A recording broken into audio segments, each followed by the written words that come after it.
What's up, guys? Today I'm going to show you how I'm going to install this hydraulic handbrake with a Wilwood master cylinder into my 1986 Dodge Omni GLH turbo. The reason I'm going to install it is because I need to do really good burnouts at the track, and my stock cable Ebrake doesn't quite do the job. So let's get to it. So the first thing you're going to want to do is figure out where you actually want the handbrake positioned. So with the stock Ebrake down, you just want to kind of play around with it where you actually want the handbrake to sit. Now I could have it sitting here, but that's obviously in the way of the shifter. I could have it placed over here, but if I ever have a passenger and all that, they're probably going to be playing with it right there. So what I'm going to do is I'm going to have mine positioned right here next to the shifter, right under the gauge. So that way, shifter first, it's not in the way, second's not in the way, third's not in the way, fourth. And all I got to really do is when I'm ready to go do a burnout, you just yank this back, give it a little gas, let out the clutch, and as soon as I'm got the tires smoking, let go of the e-brake. So I'm just going to mount it there. Let's move on to see how my cable brake system doesn't work on this car. Okay, so we're under my car, and this is essentially how my e-brake system works. This is the cable going to the e-brake lever in the car. Before, when I tried to do burnouts and everything on here, it just wouldn't hold, so I had to extend this rod, well, I don't know, about finger's length, just so I can get more tension on this. And every time I tried to do that, it just wouldn't lock up the tires. So this brake over here will lock up, and this brake over here will not. And I'm not sure why. So my only option that I want to do, because it's my car, is to install a hydraulic e-brake, which will tie into the two brake lines here, not necessarily here, but up there, where I'm going to cut and splice into it, and that will enable the rear calipers to actually grab the rotor itself rather than the internal brake drum assembly in here for the that acts as the e-brake currently. So let's get to cutting some lines. Alright, so what I've gone ahead and done is I took these 3 screws out of the holes here, and I loosened up the brake line, and I'm just going to take these clips off. I can let this third one up here hang, and now that they're loose, I can separate the lines so I can actually get my tubing cutter around it. And I've decided that I'm going to cut right around here. Look at that, I got the L-body rust going on here. I'm going to need new floor pans soon. The only thing that's holding this together is my carpet. Oh man, it's that 1980s Dodge build quality right there. But so what I've decided to do is I'm going to cut here and tee it, and then just run short lines straight up into here. This is actually my shifter assembly plate right here, and the handbrake is actually going to be mounted here. So I'm going to get my tubing cutter and start cutting. There's one thing I hate about working on brake line. It's this kind of spring thing they got on here, so I had to go out and buy some diagonal cutters just so I could clip this stupid spring thing off. That's all I needed that for. That's it. Alright, so Dodges, or a lot of other vehicles, have this springy shit on their brake line. You have to cut that with some diagonal cutters like you saw just a second ago.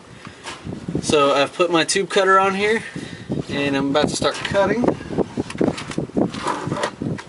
Make sure I got my handy dandy thingy. And all you gotta do is just start twisting it, tighten it down, twist a little more until it gets nice and loose again.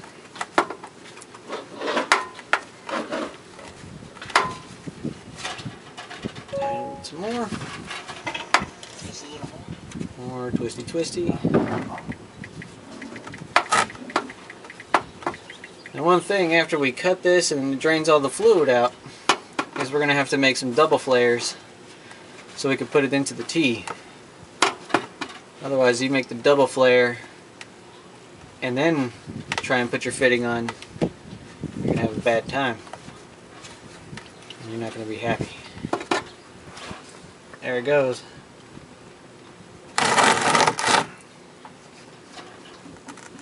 Jesus, take the brake line. Rip it off my Omni. Not gonna stop very good anymore. There it goes. Alright. Let's start on the next one. Alright, so one thing to make sure when you're setting this flare bar on there is this has to be completely flat right across, or else you're going to end up with a flare that's crooked on the side. It's not going to be very even. So once that's nice and flat, take your yoke, put it into the brake line, and then you put the anvil on top, tighten it down into the little indentation. And once that's in there, you just start cranking down.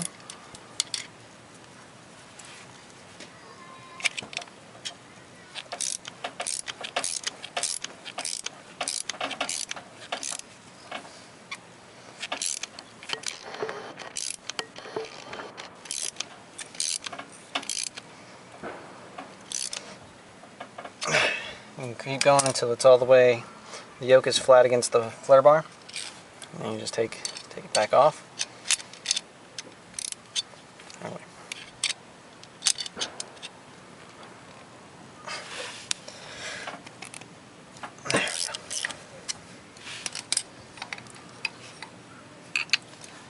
Twist out the yoke.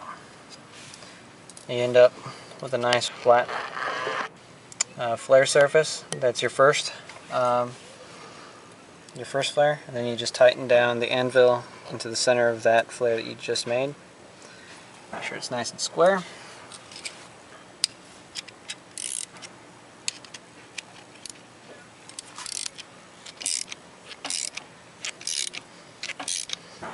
And you just keep tightening it until you can't tighten no more.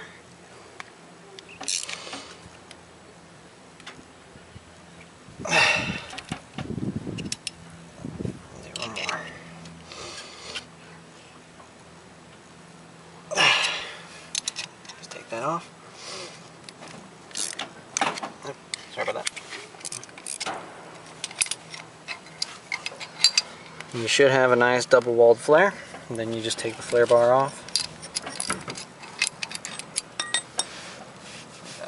Without bending the line.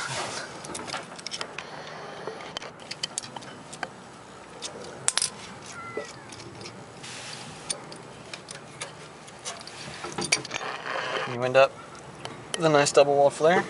Just that. You get a nice flare. Do it again. Yay. Alright, so we got these flares, so what we're doing now is we're joining the two front lines that go from the proportioning valve to the T that's going to run to the safety brake. Hell, if we were perfect mechanics, we'd probably be working on something more than a Dodge Omni. Hey, it's gonna be a classic. It's already a classic. This is a classic. This is an antique. Alright, so what I've gone and done is both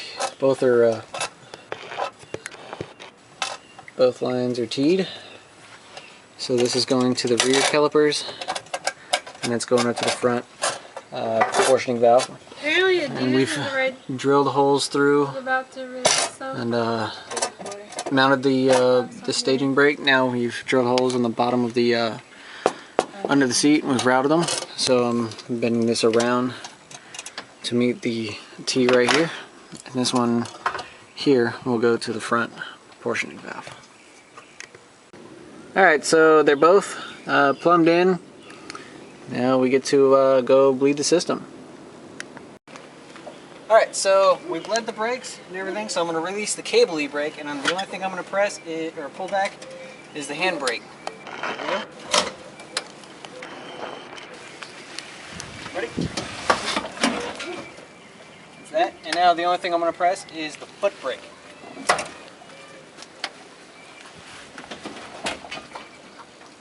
I call that a success, but we're going to see at the track tomorrow if it's a real success.